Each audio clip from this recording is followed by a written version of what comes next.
শ্রী গৌড়ীয় গুরুবর্গের পাদ পদ্মের অহৈতুকী কৃপা ভিক্ষা করে বাগবাজার গৌড়ীয় মঠে কিছু হরিকথা পরিবেশন করে আত্মশোধন করার প্রয়াস করছি। ভগবানেরও শাসন দণ্ডের প্রয়োজনীয়তা রয়েছে। ভগবানও তার ভক্তের শাসন দণ্ডকে পছন্দ করেন, আদর করেন, সম্মান করেন। ভক্তি রাজ্যে শাসন না যদি থাকে, শাসন দণ্ড যদি কারো মাথার উপরে না থাকে, তাহলে তার ভজন হওয়া কঠিন।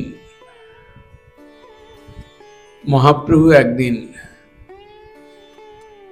কোন এক বিধবার একটি ছোট্ট ছেলেকে আদর করেছিলেন। সে বিধবার স্বামী ছিল না, অল্প বয়স। ছেলেটাকে আদর করছে দেখে দামোদর পণ্ডিত, মহাপ্রভুর এক অন্তরঙ্গ পার্ষদ, তিনি শাসন করলেন মহাপ্রভুকে, এটা উচিত নয়, বৈরাগী আপনি, সন্ন্যাসী আপনি।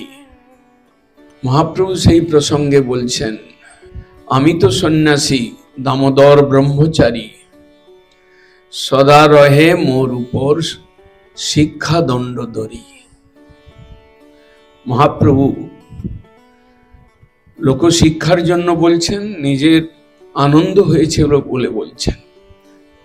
আমি তো সন্ন্যাসী, আমি তো ভগবান, সেটা না বলে বললেন আমি সন্ন্যাসী, বহির্দৃষ্টিতে আমি সন্ন্যাসী এবং দামোদর ব্রহ্মচারী, কিন্তু সেই দামোদর আমাকে শাসন করে, শাসন বাক্য আমার উপরে প্রয়োগ করে। সেটা প্রেমের কথা, আমাকে রক্ষা করতে চায়, আমার নিন্দা না হোক, আমার ভজন ঠিক হোক, তার জন্য আমার উপরে সে বাক্যদণ্ড, শিক্ষাদণ্ড আমার মস্তকে ধরে থাকে। দামোদর সম নাহি অন্তরঙ্গ, বললেন ইহাতে জানিয়ে শুদ্ধ প্রেমের তরঙ্গ, দামোদর সহ সম নাহি অন্তরঙ্গ। দামোদর আমার কিরকম অন্তরঙ্গ, কিরকম আমাকে ভালোবাসে, যে আমি বিশ্ব ব্রহ্মাণ্ডের মালিক, আমি সন্ন্যাসী, সন্ন্যাস গ্রহণ অভিনয়কারী, আমাকে ব্রহ্মচারী হয়ে দামোদর আমার উপরে শিক্ষাদণ্ড প্রয়োগ করেন, ধরে রাখেন, আমি কি করছি দেখেন, আমার ত্রুটিগুলো বের করেন, আমাকে রক্ষা করব, আমার সন্ন্যাস ধর্মকে রক্ষা করবার চেষ্টা করেন। দামোদর সম নাহি অন্তরঙ্গ। এরকম অন্তরঙ্গ জন কোথায় পাও? শিক্ষার রয়েছে, বোঝার রয়েছে। সর্বক্ষেত্রে শাসন দণ্ডের প্রয়োজন রয়েছে। সাধক যেখানে অনর্থগ্রস্ত, চিত্ত চঞ্চল, শ্রদ্ধার কোমলতা রয়েছে, শ্রদ্ধার দৃঢ়তা নাই যেখানে, সেখানে গুরুবর্গের শাসনের মধ্যে থাকতে হবে। যিনি শাসন করেন তাকে ভালোবাসতে হবে, যিনি আমার বন্ধু। ভগবান নিজে দেখিয়েছেন, ভগবানেরও শাসন দণ্ড দরকার হয়, তিনি নিজের লীলায় দেখিয়েছেন।